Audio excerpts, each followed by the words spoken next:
Okay friends, మనం ఇప్పుడు మాట్లాడుకోబోయే టాపిక్ పేరు రికెట్స్. రికెట్స్ అంటే ఇది only in children. Only in children. Rickets అంటే మనకి defective mineralisation. Okay, defective mineralisation of the growth plate. Growth plate ఏంటి? ఇట్ ఇస్ కార్టిలేజ్ కదా. Cartilaginous growth plate. Defective mineralisation of the cartilaginous growth plates is called as rickets. ఇది only children లాంటిగానే ఉంటుంది, ఎందుకంటే growth plate cartilage లెక్క ఉండేది చిల్డ్రన్లో మాత్రమే ఉంటుంది. అయితే what is the cause? Cause ఏంటిదంటే vitamin D deficiency. Vitamin D deficiency is the most common cause and only cause. It is caused by nutritional deficiency. Okay, nutritional intake తక్కువ ఉండడం వల్ల nutritional deficiency, vitamin D nutritional it is the most common cause. ఇంకోటి malabsorption కావచ్చు, లేదంటే decrease sunlight exposure కావచ్చు, liver or kidney disease కావచ్చు, drugs కావచ్చు. Okay, or exclusive breast feeding, only breast feeding వల్లనే. Okay, breast feeding exclusive breast feeding వల్ల. ఎందుకంటే breast milk does not contain vitamin D or vitamin K. Okay, vitamin D and vitamin K అనేది breast మిల్క్లో ఉండదు, and nutritional వల్ల most common. నార్మల్గా దీని X-ray findings ఎట్లుంటాయి? ఎక్స్రే ఫైండింగ్స్ ఇప్పుడు నార్మల్గా మనం బోన్ అనేది చూస్తే, దిస్ ఈస్ ద బోన్. ఇక్కడ ఎపిఫైసిస్, దీని మీద this is growth plate, this is epiphysis, this is metaphysis. Okay, and this is diaphysis. Okay, అదే రికెట్స్ పేషెంట్లో ఏమవుతుందంటే ఇట్లా అయిపోతుంది. ఎపిఫైసిస్ అనేది ఇంత డెప్త్ వచ్చింది, ఇక్కడ ఫ్రేయింగ్ అవుతుంది ఆఫ్ ద మెటాఫైసిస్, అండ్ ఇక్కడ విడ్త్ అనేది పెరిగింది. Okay, this width is increased. So first we will come with metaphysis. Metaphysis అనేది increase width of metaphysis is called as playing. Next అక్కడ ఎడ్జెస్ అనేటి ఫ్రేయింగ్ అవుతుంది. Okay, fraying of the edges, this is called as fraying. ఈ width పెరగడం is called as splaying. ఇట్లా cup formation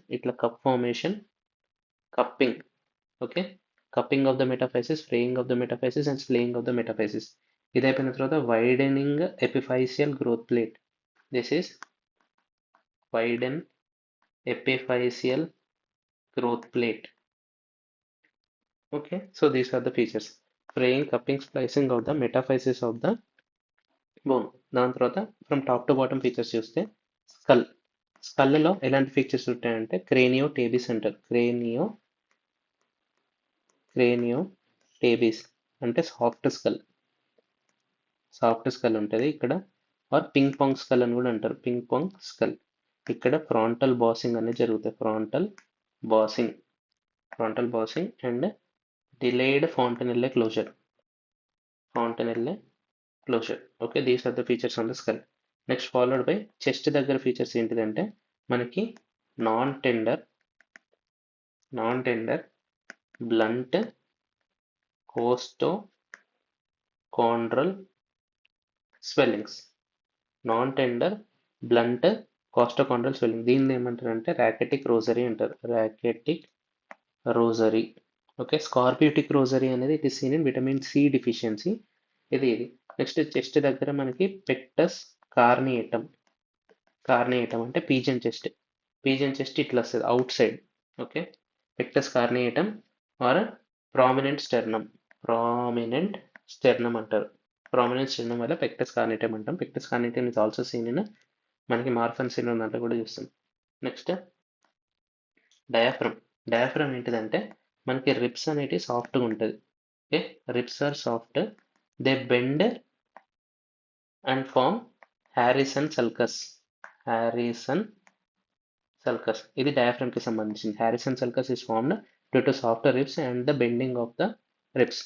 next long bones such as in legs, అక్కడ ఏమవుతుందంటే genu varum, most commonly genu varum deformity, that is called as bowlegs. ఏంటిదంటే legs move towards midline. If this is the hip అనుకుంటే, if this is the hip, this is the knee joint, this is the knee joint, ankle joint and legs. This is ankle. ఇప్పుడు మనం చూసుకుంటే ఇక్కడ width అనేది ఉంటుంది and legs are towards inward. Okay, legs are inward. This is called as genu varum.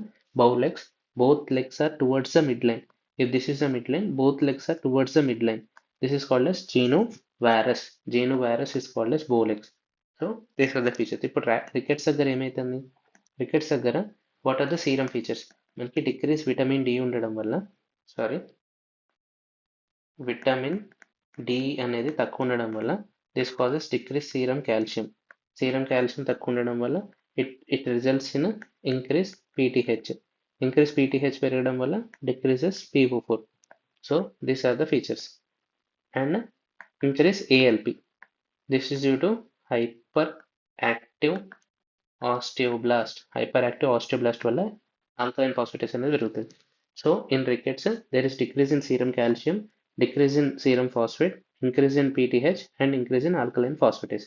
Soft bones, vitamin D deficiency, and also causes a secondary hyperparathyroidism due to ఇప్పుడు PTH పెరిగింది కదా, this causes secondary hyperparathyroidism. Okay, next, what is the treatment options available? Treatment ఏంటిదంటే, if it is in early stage, treatment option, if it is in early stage, reversible. Okay, reversible with the vitamin D supplementation. If it is an old child, మనం to decrease bone activity osteotomy చేయాలి. osteotomy